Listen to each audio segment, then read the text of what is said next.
Bonjour, bienvenue sur la voie de Morgane. J'espère que vous allez bien. Avant de commencer, je me suis rendu compte que je ne respirais pas. Et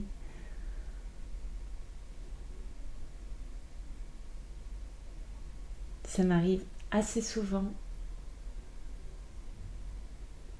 Ça m'arrive assez souvent ces dernières années. Voilà. Avec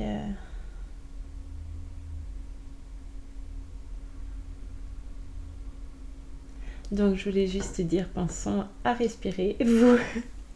Vous aussi, si jamais vous vous sentez mal, respirer, c'est déjà pas mal.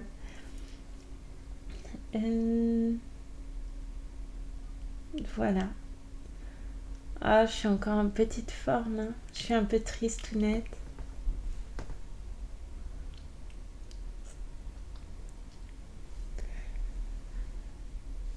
Mais c'est comme tout, ça passera. Alors, allons-y avec les hauts de Hurlevent. Nous en étions au chapitre 4.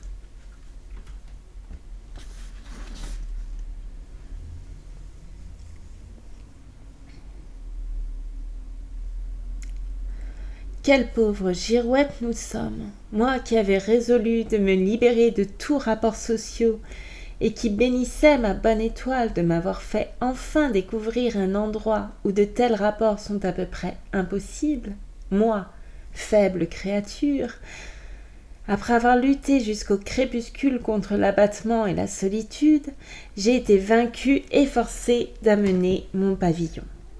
Sous prétexte de demander des indications sur ce qui était nécessaire à mon installation, j'ai prié Mrs. Dean, quand elle a apporté mon souper, de s'asseoir pendant que je mangeais. J'espérais sincèrement que j'allais trouver en elle une vraie commère et que, si elle ne me tirait pas de ma torpeur, elle finirait au moins par m'endormir. « Vous êtes ici depuis très longtemps, ai-je commencé. N'avez-vous pas dit depuis 16 ans ?»« 18, monsieur. Je suis arrivée au moment où ma maîtresse se mariait pour faire son service. Après sa mort, le maître m'a conservée comme femme de charge. » Vraiment. Un silence a suivi.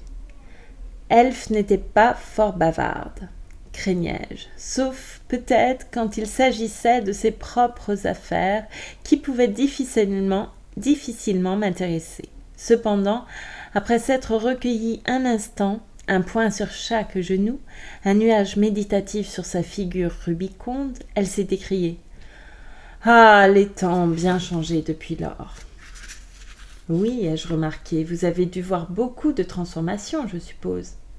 Sans doute, et de souffrances aussi. Oh, je vais amener la conversation sur la famille de mon propriétaire, ai-je pensé. Bon sujet à mettre sur le tapis. J'aimerais savoir l'histoire de cette jeune et jolie veuve. Est-elle native de cette contrée ou, comme il est plus probable, est-ce une étrangère que les indigènes hargneux ne veulent pas reconnaître comme des leurs? Dans cette intention, j'ai demandé à Mrs. Dean pourquoi Heathcliff louait Thrushcross Grange et préférait vivre dans une situation et une demeure si inférieure. N'est-il pas assez riche pour entretenir convenablement la propriété? Riche, monsieur. Personne ne sait ce qu'il a d'argent et chaque année sa fortune s'accroît. Oui, il est assez riche pour vivre dans une maison plus luxueuse même que celle-ci. Mais il est plutôt serré. S'il avait eu l'intention de venir s'installer à Thrushcross Grange, il aurait suffi qu'il entendît parler d'un bon locataire pour qu'il ne pût se résigner à laisser échapper la chance de gagner quelques centaines d'écus de plus. Il est étrange qu'on puisse être aussi cupide quand on est seul en ce monde. Il avait un fils, je crois. Oui, il en avait un. Il est mort. Cette jeune dame, Mrs. Heathcliff, est la veuve de ce fils? Oui. D'où est-elle originaire? C'est la fille de mon défunt maître, monsieur. Catherine Linton était son nom de jeune fille. Je l'ai élevée, la pauvre enfant. J'aurais souhaité que Mr. Heathcliff vînt habiter ici, pour que nous nous fussions trouvés réunis. Quoi? Catherine Linton? Me suis-je écrié avec étonnement. Mais une minute de réflexion m'a convaincu que ce n'était pas mon fantôme de Catherine. Alors, ai-je poursuivi, mon prédécesseur s'appelait Linton. Parfaitement. Et qui est cet Earnshaw, Hareton Earnshaw, qui habite avec Mr. Heathcliff? Sont-ils parents? Non, c'est le neveu de feu Mrs. Linton. Le cousin de la jeune femme, par conséquent. Oui, et son mari était son cousin aussi, l'un du côté de la mère, l'autre du côté du père. Heathcliff a épousé la sœur de Mr. Linton. J'ai vu à Hurlevent le nom Earnshaw gravé au-dessus de la porte principale. Est-ce une vieille famille? Très vieille, monsieur. Hareton en est le dernier rejeton, comme notre Miss Cathy est le dernier de la nôtre, je veux dire de celle de Linton. Vous avez été à Hurlevent? Je vous demande pardon de ma curiosité, mais je serais contente de savoir comment elle va. Mrs. Heathcliff, elle avait l'air fort bien portante, et c'est une jolie femme. Pourtant, elle ne me paraît pas très heureuse. Oh Dieu, cela ne m'étonne pas. Et qu'avez-vous pensé du maître? Un gaillard plutôt rude, Mrs. Dean. N'est-ce pas là sa caractéristique? Rude comme un tranchant de scie, dur comme du basalte. Moins vous aurez affaire à lui, mieux vous vous en trouverez. Il doit avoir eu des hauts et des bas dans l'existence pour être devenu si hargneux. Connaissez-vous quelque chose de son histoire? C'est celle du coucou, monsieur, je la connais tout entière, sauf que j'ignore où il est né, qui étaient ses parents et comment il a fait sa fortune dans le début. Hareton a été jeté hors de son nid, comme un jeune moineau. Le malheureux garçon est le seul dans toute la paroisse à ne pas se douter de la manière dont il a été frustré. Eh bien, Mrs. Dean, ce serait faire œuvre charitable que de me raconter quelque chose de mes voisins. Je sens que je ne dormirai pas si je vais me coucher. Ainsi donc, soyez assez aimable pour vous asseoir et bavarder une heure. Oh, certainement, monsieur, je vais aller chercher mon ouvrage et je resterai ensuite autant qu'il vous plaira. Mais vous avez pris froid. Je vous ai vu grelotter et il vous faut un peu de gruau pour chasser le mal. La digne femme est sortie d'un air affairé et je me suis rapprochée du feu. J'avais la tête brûlante et le reste du corps glacé. De plus, mes nerfs et mon cerveau étaient en proie à une surexcitation voisine de l'égarement. J'en éprouvais, non pas un sentiment de malaise, mais plutôt la crainte, que je ressens encore maintenant, d'effets sérieux consécutifs aux incidents d'aujourd'hui et d'hier. Mrs. Dean est revenue bientôt avec un pot fumant et sa corbeille à ouvrage. Elle a placé le pot sur la grille de la cheminée et a rapproché sa chaise, manifestement heureuse de me trouver si sociable. Avant de venir habiter ici, a-t-elle commencé sans attendre une nouvelle invitation à raconter son histoire, j'étais presque toujours à Hurlevent. Ma mère avait élevé Mr. Hindley Earnshaw, le père de Hareton, et j'avais pris l'habitude de jouer avec les enfants. Je faisais aussi les commissions, j'aidais au foin et je rôdais autour de la ferme, prête à tout travail qu'on voudrait me donner. Une belle matinée d'été, c'était au début de la moisson, je me rappelle, Mr. Earnshaw, le vieux maître, descendit en tenue de voyage. Après avoir indiqué à Joseph sa tâche pour la journée, il se tourna vers Hindley, vers Cathy et vers moi. J'étais en effet assise à prendre mon porridge avec eux, et dit en s'adressant à son fils « Eh bien, mon bonhomme, je m'en vais à Liverpool aujourd'hui, que faut-il te rapporter? Tu peux choisir ce que tu voudras, mais que ce ne soit pas gros, car reviendrai à pied. 60 milles dans chaque sens, c'est une longue étape. » Hindley demanda un violon, puis Miss Cathy fut interrogée à son tour. Elle avait à peine 6 ans, mais elle était capable de monter tous les chevaux de l'écurie et elle choisit une cravache. Le maître ne m'oublia pas, car il avait bon cœur, bien qu'il fût parfois assez sévère. Il promit de me rapporter des pommes et des poires plein sa poche, puis il embrassa ses enfants, nous dit au revoir et partit. Les 3 jours que dura son absence nous parurent à tous bien longs, et souvent la petite Cathy demandait quand son père rentrerait. Mrs. Earnshaw l'attendait pour le souper, le 3e soir, et elle retarda le repas d'heure en heure. Mais il n'arrivait toujours pas et à la longue, les enfants se fatiguèrent de courir à la porte d'entrée pour regarder. La nuit vint. Leur mère aurait voulu les coucher, mais ils l'attendrirent par leurs supplications pour rester. À 11 heures, le loquet de la porte se souleva doucement et le maître entra. Il se jeta sur une chaise, moitié riant, moitié grognant, et leur enjoignit à tous de ne pas approcher car il était quasi mort. On lui offrirait les trois royaumes qui ne recommenceraient pas une pareille course. Et avec cela, être chargé à en périr, dit-il en ouvrant son manteau, qu'il tenait roulé dans ses bras.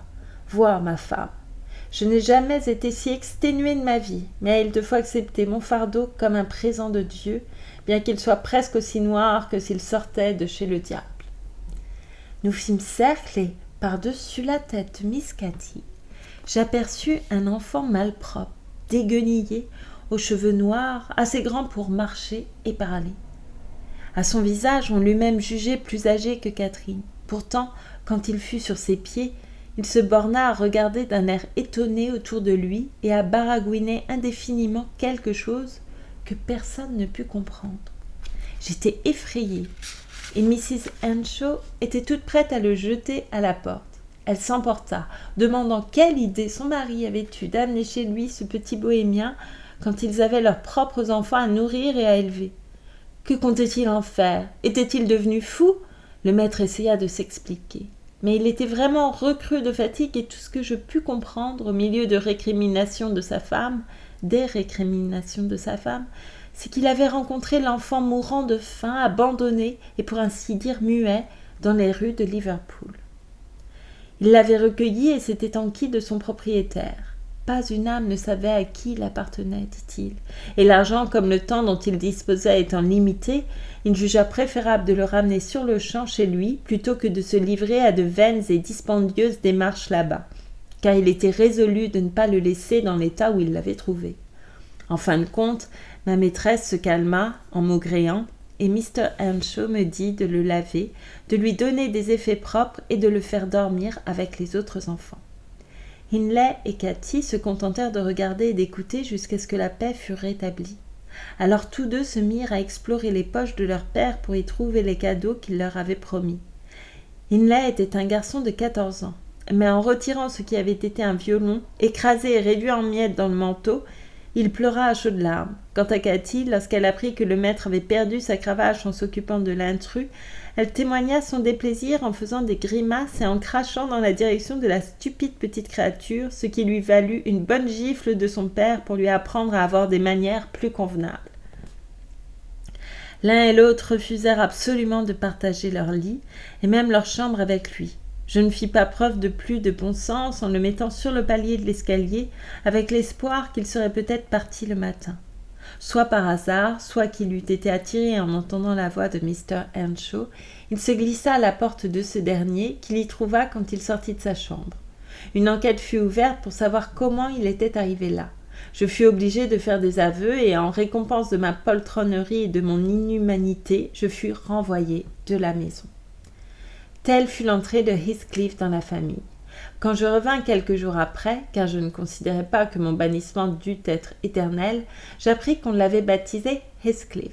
C'était le nom d'un fils mort en bas âge, nom qui, dès lors, lui servit ensemble de nom de baptême et de nom de famille.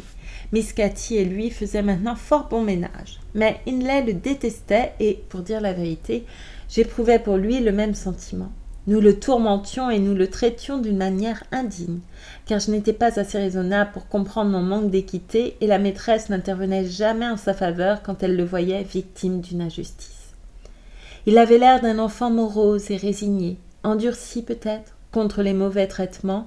Il recevait les coups de Hindley sans sourciller, sans verser une larme, et mes pinçons n'avaient d'autre effet que de lui faire pousser un soupir et ouvrir de grands yeux, comme s'il se fût fait mal par hasard et que personne ne fût à blâmer. Ce stoïcisme mettait le vieil Earnshaw en fureur quand il surprenait son fils à persécuter le pauvre orphelin, comme il l'appelait. Il se prit d'une affection singulière pour Heathcliff, croyant tout ce qu'il disait. Il disait d'ailleurs fort peu de choses et généralement la vérité. Et le gâtant bien plus que Cathy, qui était trop indisciplinée et trop entêtée pour être sa favorite. Ainsi, dès le début, Heathcliff fut la cause de dissentiments dans la maison. À la mort de Mrs. Earnshaw, qui survint moins de 2 ans après, le jeune maître regardait son père comme un tyran plus que comme un ami, et Heathcliff comme l'usurpateur de l'affection de son père et de ses privilèges. Il s'aigrit peu à peu à force de songer à ses dénis de justice. Je sympathisais quelque temps avec lui, Mais quand les enfants eurent la rougeole, que je dus les soigner et assumer tout d'un coup les devoirs d'une femme, mes idées changèrent. Heathcliff fut dangereusement atteint, dans la période où il fut le plus mal. Il voulait que je fusse constamment à son chevet. Je suppose qu'il sentait que je faisais beaucoup pour lui et qu'il n'était pas capable de deviner que j'y étais obligée. Quoi qu'il en soit, je dois dire que c'était l'enfant le plus tranquille qu'une garde ait jamais eu à veiller. La différence que je constatais entre lui et les deux autres me força d'être moins partiale. Cathy et son frère me fatiguaient terriblement. Lui ne se plaignait pas plus qu'un agneau, bien que le peu de soucis qu'il me donnait tînt à sa dureté au mal et non à sa douceur de caractère. Il triompha de la maladie. Le docteur affirma que c'était dans une large mesure grâce à moi et me félicita de mes soins. Je fus flattée de ses éloges, je devins plus indulgente pour l'être qui me les avait valus, et c'est ainsi que Hindley perdit son dernier allié. Pourtant, je n'étais pas férue de Heathcliff, et je me demandais souvent ce que mon maître trouvait tant à admirer dans ce garçon taciturne qui jamais, à ma connaissance, ne donna le moindre signe de gratitude pour reconnaître sa bienveillance. Il n'était pas insolent envers son bienfaiteur, il était simplement insensible, tout en sachant parfaitement l'empire qu'il avait sur le cœur de celui-ci, et en comprenant qu'il n'avait qu'à parler pour que toute la maison fût forcée de se plier à ses désirs. Par exemple, il me souvient que Mr. Henshaw avait acheté un jour une paire de poulains à la foire de la paroisse et en avait donné un à chacun des deux garçons. Heathcliff prit le plus beau, mais celui-ci tomba bientôt boiteux. Quand il s'en aperçut, il dit à Hindley « Il faut que tu changes de cheval avec moi, je n'aime pas le mien. Si tu ne veux pas, je dirai à ton père que tu m'as battu 3 fois cette semaine et je lui montrerai mon bras qui est noir jusqu'à l'épaule. » Hindley lui tira la langue et lui donna une claque. « Tu ferais mieux de t'exécuter sans tarder, » insista Heathcliff en s'échappant sous le porche. Ils étaient dans l'écurie. « Tu y seras forcé et, si je parle de ces coups, ils te seront rendus avec intérêt. »« Sauve-toi, vaurien !» cria Hindley en le menaçant avec un poids de fer qui servait à peser les pommes de terre et le foin. « Lance-le !» répliqua l'autre sans bouger, « et alors je raconterai comme tu t'es vanté de me jeter dehors dès que ton père sera mort, et nous verrons si ce n'est pas toi qui seras jeté dehors sur le champ. » Hindley lança le poids qui atteignit Heathcliff en pleine poitrine. Il tomba, mais se releva aussitôt, chancelant, pâle et la respiration coupée. Si je n'en eusse empêché, il serait allé droit au maître et aurait obtenu complète vengeance en laissant son état parler pour lui et en faisant deviner le coupable. « Prends mon poulain maintenant, bohémien, dit le jeune Earnshaw. Je souhaite qu'il te rompe le cou. Prends-le et va-t'en au diable, misérable intrus, et soutire à mon père à force de cajolerie tout ce qu'il a. Seulement ensuite montre-lui ce que tu es, suppôt de Satan. Tiens, attrape cela et puisse une ruade te fendre le crâne. » Heathcliff s'était avancé pour détacher la bête et la changer de stade. Il passait derrière elle quand Hindley termina son discours en le renversant sous les pieds du cheval et, sans s'arrêter pour examiner si ses espérances étaient réalisées, s'enfuit à toutes jambes. Je fus surprise de voir avec quel sang-froid l'enfant se releva et continua ce qu'il avait commencé. Il fit l'échange des selles et de tout le harnachement, puis s'assit sur une botte de foin pour se remettre avant de rentrer dans la maison du malaise occasionné par le violent coup qu'il avait reçu. Je le persuadai aisément de me laisser attribuer ses meurtrissures au cheval. Il se souciait peu de ce que l'on pouvait raconter, du moment qu'il avait eu ce qu'il voulait. Il se plaignait si rarement, du reste, de bagarres de ce genre, que vraiment je ne le croyais pas vindicatif. Je me trompais complètement, comme vous verrez. Chapitre 5. Avec l'âge, Mr. Earnshaw déclina. Il avait été actif et d'une santé florissante, pourtant ses forces l'abandonnèrent tout d'un coup. Quand il fut confiné au coin du feu, il devint extrêmement irritable. Un rien le fâchait. Le seul soupçon que son autorité fût méconnue le mettait presque hors des gonds. C'était particulièrement sensible lorsque quelqu'un essayait d'en imposer à son favori ou de lui commander un peu rudement. L'idée qu'on pourrait dire à ce dernier un mot désagréable créait chez lui une pénible inquiétude. Il semblait s'être mis dans la tête que, parce qu'il aimait Heathcliff, tous le haïssaient et ne pensaient qu'à lui jouer de mauvais tours.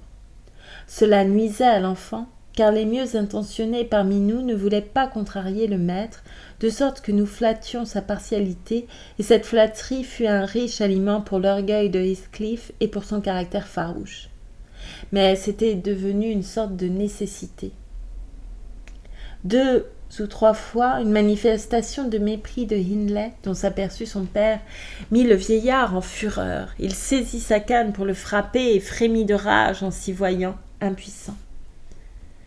Enfin, notre ministre, nous avions alors un ministre qui arrivait à joindre les deux bouts en donnant des leçons au petit Linton et au petit Earnshaw et en cultivant lui-même son lopin de terre, conseilla d'envoyer le jeune homme au collège. Mr. Earnshaw y consentit, bien qu'à contre-cœur, car il déclara « Hindley n'est bon à rien et n'arrivera jamais à rien où qu'il aille. » J'espérais sincèrement que nous aurions désormais la paix. Il m'était pénible de penser que sa bonne action pût rendre mon maître malheureux. Je m'imaginais que son irritabilité, résultat de l'âge et de la maladie, ne provenait que de ses ennuis de famille, comme il voulait lui-même le faire croire. En réalité, vous savez, monsieur, c'est l'affaiblissement de sa constitution qui en était la cause. Nous aurions cependant pu continuer de vivre assez tranquillement, sans 2 personnes, Miss Cathy et Joseph, le domestique. Vous avez vu celui-ci là-haut, je pense. C'est encore très vraisemblablement le plus odieux et le plus infatué pharisien qui ait jamais torturé une Bible afin d'en recueillir les promesses pour lui-même et d'en jeter les malédictions sur ses voisins. Par son adresse à sermonner et à tenir de pieux propos, il avait trouvé moyen de faire grande impression sur Mr. Earnshaw. Et, plus le maître s'affaiblissait, plus l'influence de Joseph se développait. Il le tourmentait impitoyablement pour l'engager à s'occuper du salut de son âme et à élever ses enfants avec rigidité. Il l'encourageait à regarder Hindley comme un réprouvé, et tous les soirs il dévidait régulièrement un long chapelet d'histoires contre Heathcliff et Catherine. Il prenait toujours soin de flatter la faiblesse d'Earnshaw en chargeant surtout la dernière. Certes, elle avait des manières à elle, comme je n'en avais encore jamais vu chez un enfant. Elle mettait à bout la patience de tous, 50 fois et plus par jour. Depuis le moment où elle descendait jusqu'à celui où elle allait se coucher, il n'y avait pas de minute où nous n'eussions à craindre quelque méfait de sa part. Elle était toujours excitée, sa langue toujours en train. Elle chantait, riait, taquinait tous ceux qui ne faisaient pas comme elle.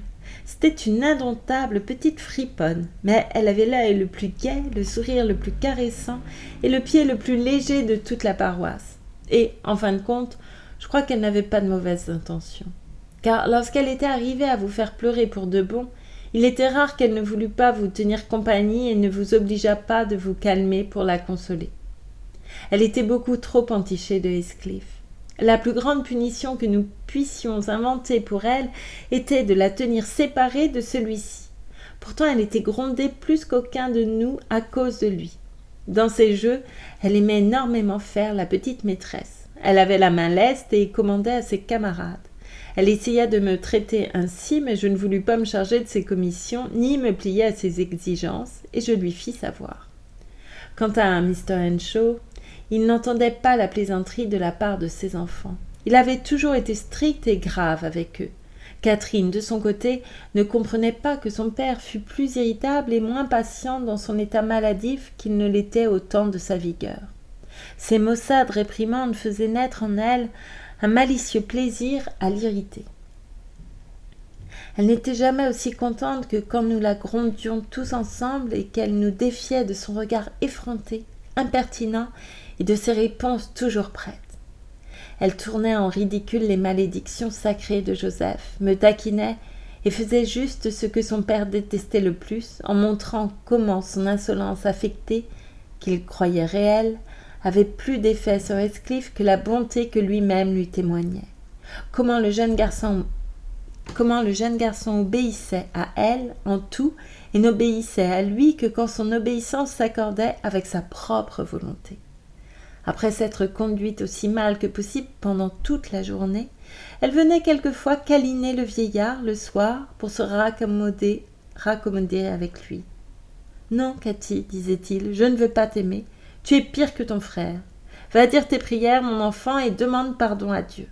Je crains que ta mère et moi n'ayons pas lieu de nous féliciter de t'avoir élevée. » Cela la faisait pleurer, au début, puis, à force d'être repoussée, elle s'endurcit et elle riait quand je lui conseillais de dire qu'elle regrettait ses fautes et de demander pardon.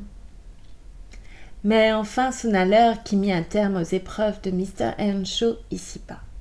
Il mourut paisiblement un soir d'octobre, assis au coin du feu. Un grand vent soufflait autour de la maison et rugissait dans la cheminée. C'était un bruit de tempête, d'ouragan. Pourtant, il ne faisait pas froid. Nous étions tous réunis, moi un peu éloigné du foyer, occupé à tricoter, et Joseph à lire sa Bible près de la table, car les serviteurs se tenaient à l'ordinaire dans la salle quand leur travail était fini. Miss Cathy avait été souffrante à cause de quoi elle restait tranquille. Elle était appuyée contre la jambe de son père et Heathcliff était allongé par terre, la tête sur les genoux de Cathy. Je me rappelle que le maître, avant de s'assoupir, caressa ses jolis cheveux. Il n'avait pas souvent le plaisir de la voir gentille et dit « Pourquoi ne peux-tu toujours être une bonne fille, Cathy ?»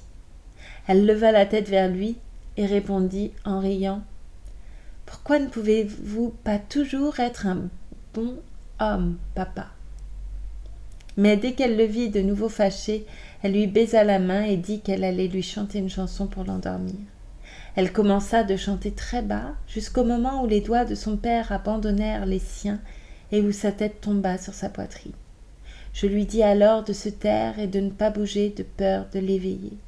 Nous restâmes tous muets comme des souris pendant une bonne demi-heure, et nous aurions continué encore plus longtemps si Joseph, ayant fini son chapitre, ne se fût levé en déclarant qu'il allait éveiller le maître afin que celui-ci dît ses prières et allât se coucher. Il s'approcha, l'appela par son nom et lui toucha l'épaule. Mais, comme le maître ne remuait pas, Joseph prit la chandelle et le regarda. Je devinai qu'un malheur était arrivé quand il reposa la lumière et que, saisissant les enfants chacun par un bras, il leur dit tout bas de monter, de ne pas faire de bruit. Il pouvait réciter leurs prières tout seul ce soir, lui-même avait quelque chose à faire. « Je veux d'abord dire bonsoir à papa, » répliqua Catherine en lui mettant les bras autour du cou avant que nous eussions pu l'arrêter. La pauvre enfant s'aperçut aussitôt de la perte qu'elle venait d'éprouver. Elle s'écria « Oh, il est mort, Heathcliff, il est mort !» Et tous deux jetèrent un cri déchirant. Mes lamentations se joignirent aux leurs, bruyantes et douloureuses. Mais Joseph nous demanda à quoi nous pensions de pousser de pareils hurlements sur un saint qui était au ciel. Il me dit de mettre mon manteau et de courir à Gimmerton pour chercher le docteur et le pasteur. Je ne voyais pas quel service il pourrait rendre l'un ou l'autre maintenant. J'y allais, néanmoins, par le vent et la pluie et ramenais l'un d'eux, le docteur, l'autre dit qu'il viendrait dans la matinée. Laissant Joseph expliquer ce qui s'était passé, je courus à la chambre des enfants. Leur porte était entrebâillée et je vis qu'ils n'étaient pas couchés, bien qu'il fût plus de minuit. Mais ils étaient plus calmes et je n'eus pas besoin de les consoler. Les petits êtres se réconfortaient l'un l'autre avec de meilleures pensées que je n'en aurais pu trouver. Jamais pasteur n'a dépeint le ciel aussi beau qu'ils le faisaient dans leur innocent babillage. Et tandis que j'écoutais en sanglotant, je ne pouvais m'empêcher de souhaiter que nous y fussions tous réunis en sûreté.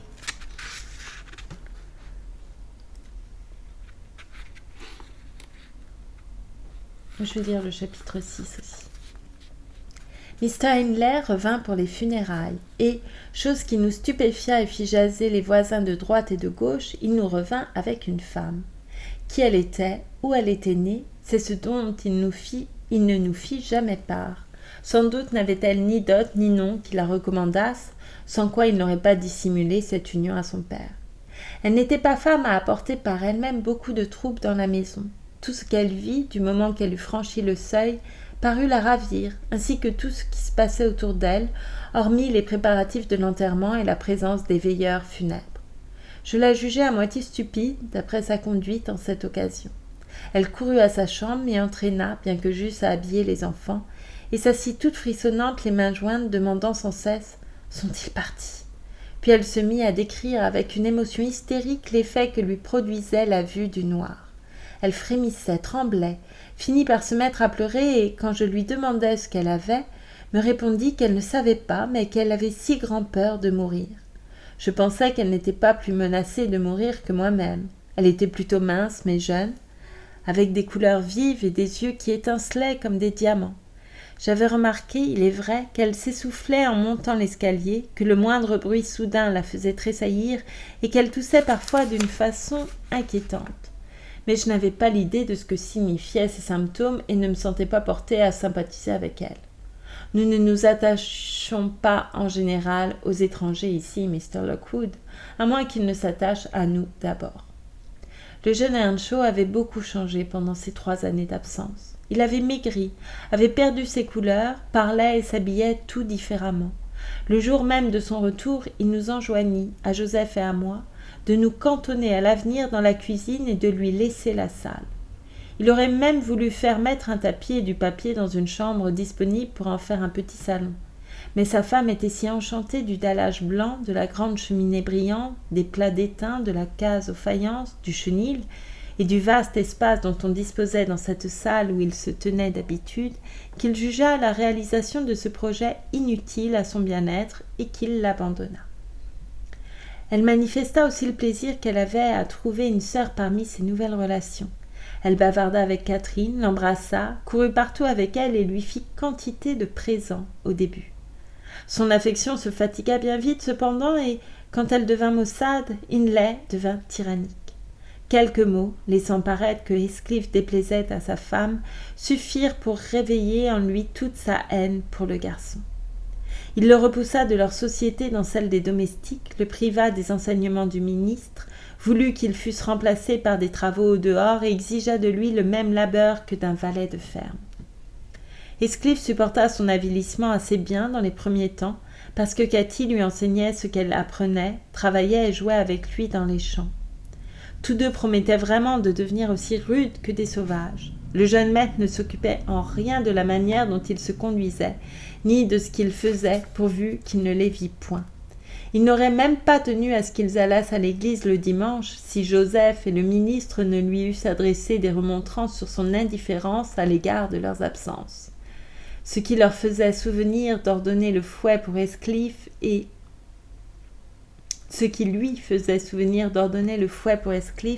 une privation de dîner ou de souper pour Catherine.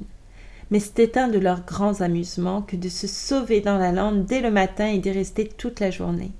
La punition subséquente n'était plus qu'un objet de moquerie.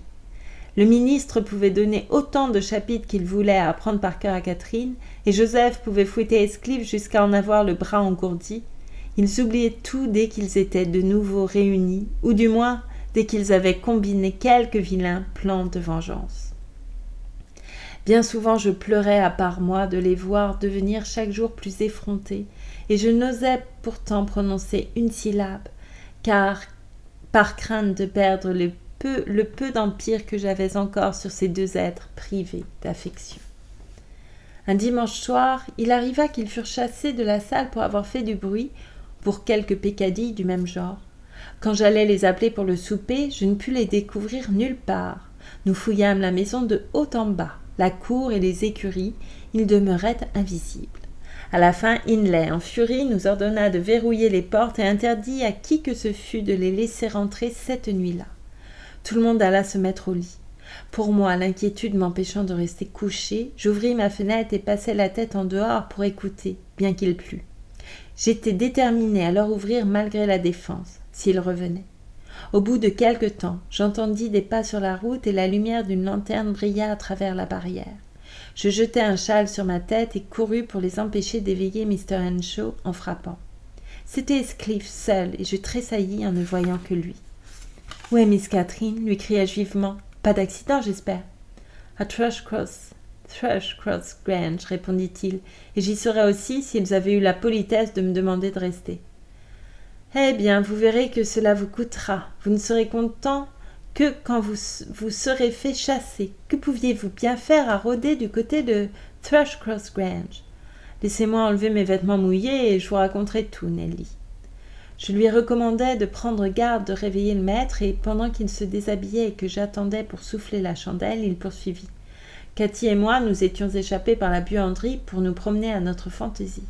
Apercevant les lumières de la grange, nous avons eu l'idée d'aller voir si les Linton passaient leur soirée du dimanche à grelotter dans les coins pendant que leurs parents mangeaient, buvaient, chantaient, riaient et se brûlaient les yeux devant le feu.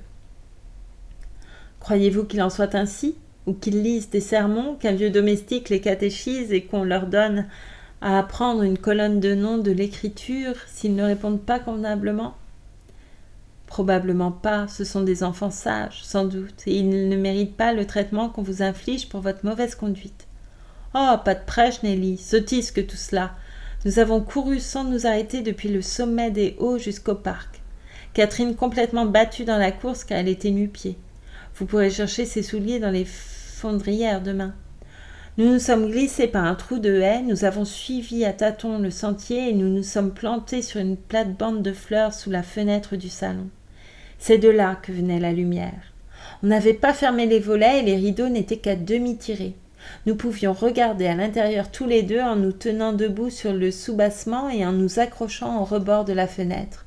Et nous avons vu. Ah, c'était magnifique.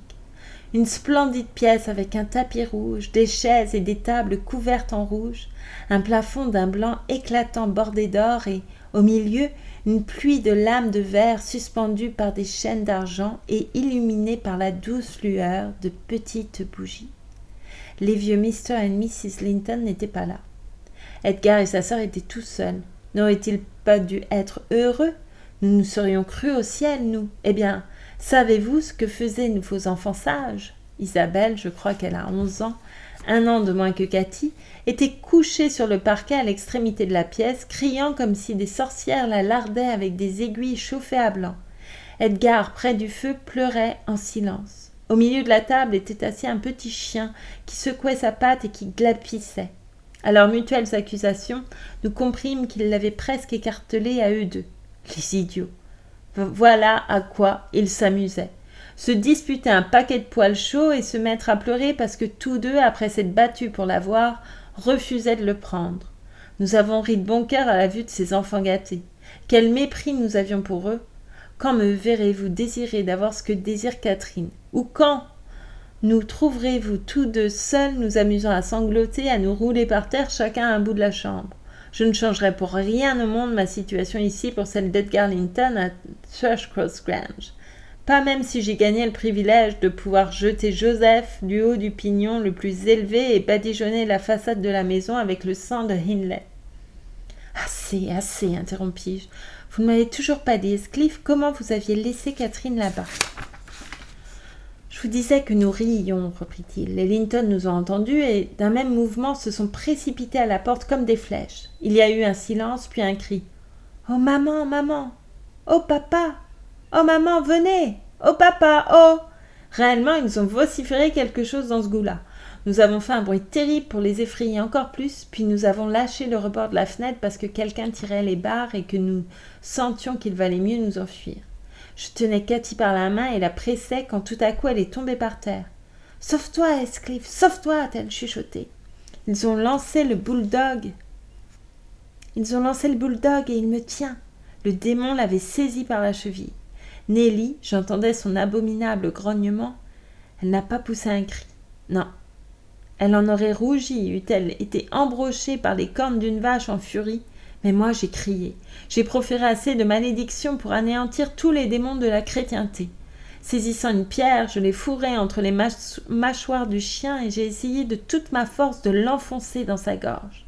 Un animal de domestique a fini par arriver avec une lanterne en criant « Tiens bon, Skulker, tiens bon !» Il a changé de ton cependant quand il a vu la proie de Skulker et lui a fait lâcher prise en le suffoquant. La langue pourpre de la bête pendait d'un demi-pied hors de sa gueule et de ses lèvres coulait une bave sanglante. L'homme a relevé Cathy. Elle se sentait mal, non de crainte, j'en suis certain, mais de douleur. Il l'a portée dans la maison. Je suivais en poussant des imprécations et des cris de vengeance. « Qu'a-t-il attrapé, Robert » a crié Linton de l'entrée. « Skulker a attrapé une petite fille, monsieur, et voilà un garçon, a-t-il ajouté en me montrant le poing, qui m'a tout l'air d'être un éclaireur. Vraisemblablement, les voleurs voulaient les faire passer par la fenêtre pour ouvrir les portes à la bande quand tout le monde aurait été endormi, afin de pouvoir nous assassiner à leur aise. » Taisez-vous, voleur mal embouché, cela vous vaudra la potence. Mr. Linton, ne quittez pas votre fusil. Non, non, Robert, dit le vieil imbécile, les coquins savaient qu'hier était le jour de mes loyers, ils ont cru faire un bon coup. Entrez, je vais leur offrir. Pardon, j'ai perdu ma page. Je vais leur offrir une réception. Là, John, attachez la chaîne. Donnez un peu d'eau à ce quelqu'un, Jenny. Défiez un magistrat dans sa forteresse et un jour de sabbat encore. Où s'arrêtera leur insolence? Oh, ma chère Marie, regardez. N'ayez pas peur, ce n'est qu'un gamin.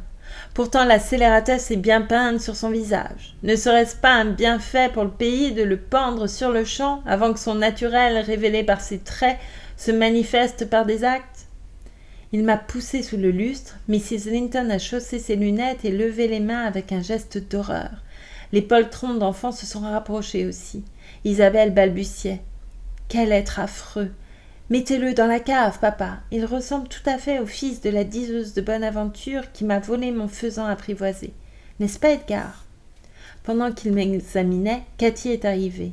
Elle avait entendu ces dernières paroles et elle s'est mise à rire. Edgar Linton, après lui avoir lancé un regard inquisiteur, a repris suffisamment ses esprits pour la reconnaître. Il nous voit à l'église, vous savez, et nous ne les rencontrons d'ailleurs que là. C'est Miss Earnshaw, disait-il tout bas à sa mère, et regardez comme Skulker l'a mordu, comme son pied saigne. Miss Earnshaw? Quelle bêtise, s'est écriée la dame. Miss Earnshaw battant le pays avec un bohémien. Et pourtant c'est vrai, l'enfant est en deuil. Sûrement c'est elle. Et elle est peut-être estropiée pour la vie. Quelle coupable négligence de la part de son frère, a gémi Mr. Linton, me quittant pour se tourner vers Catherine. J'ai entendu dire par Childers, c'était le pasteur, monsieur, qu'il la laisse croître dans l'impiété la plus complète. Mais qui est l'autre? Où a-t-elle ramassé ce compagnon? Ah, c'est certainement cette étrange acquisition que feu mon voisin avait faite lors de son voyage à Liverpool. Un petit lascar ou quelque rebut de l'Amérique ou de l'Espagne. Un méchant garçon, en tout cas, a observé la vieille dame, et tout à fait déplacé dans une maison honnête. Avez-vous remarqué son langage, Linton? Je suis scandalisée que mes enfants l'aient entendu. J'ai recommencé à jurer. Ne vous fâchez pas, Nelly. Et Robert a reçu l'ordre de me mettre dehors. J'ai refusé de m'en aller sans Cathy. Il m'a traîné dans le jardin, m'a forcé de prendre la lanterne, m'a assuré que Mr. Earnshaw serait informé de ma conduite et, m'enjoignant de me mettre en route sur le champ, a refermé la porte. Les rideaux étaient encore relevés dans un coin et j'ai repris mon poste d'observation, car si Cathy avait désiré repartir et qu'ils n'eussent pas voulu la laisser sortir, j'avais l'intention de briser leur grande vitre en 1 000 000 de morceaux. Elle était tranquillement assise sur le sofa. Mrs. Linton lui a enlevé le manteau gris de la laitière que nous avions emprunté pour notre excursion, en secouant la tête et en lui adressant des remontrances, je suppose.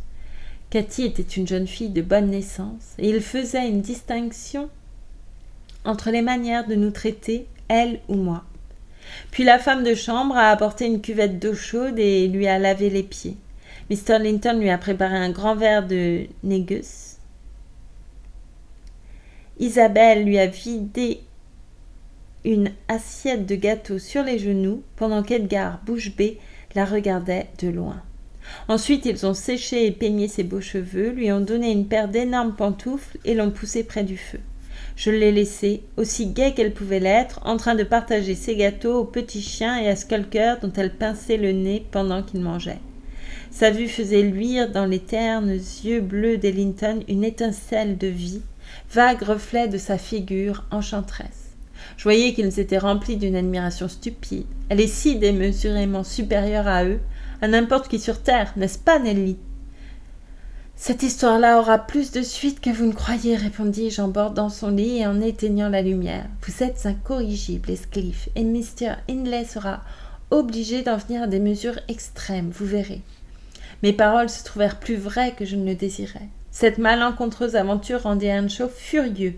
Puis Mr. Linton, pour arranger les choses, nous rendit visite le lendemain et fit au jeune maître une telle leçon sur sa façon de diriger sa famille que ce dernier se décida à s'occuper sérieusement de ce qui se passait chez lui. Heathcliff ne fut pas fouetté, mais il fut averti qu'au premier mot qu'il adressait à Miss Catherine, il serait infailliblement chassé. De son côté, Mrs. Earnshaw entreprit de discipliner un peu sa belle-sœur quand celle-ci rentra à la maison. Elle usa d'adresse et non de force. Par la force, elle ne serait arrivée à rien. Et voilà, c'est la fin du chapitre 6. J'espère que cette lecture vous aura plu. Et je vous remercie beaucoup pour votre écoute. Je vous dis à bientôt pour la suite. Merci beaucoup.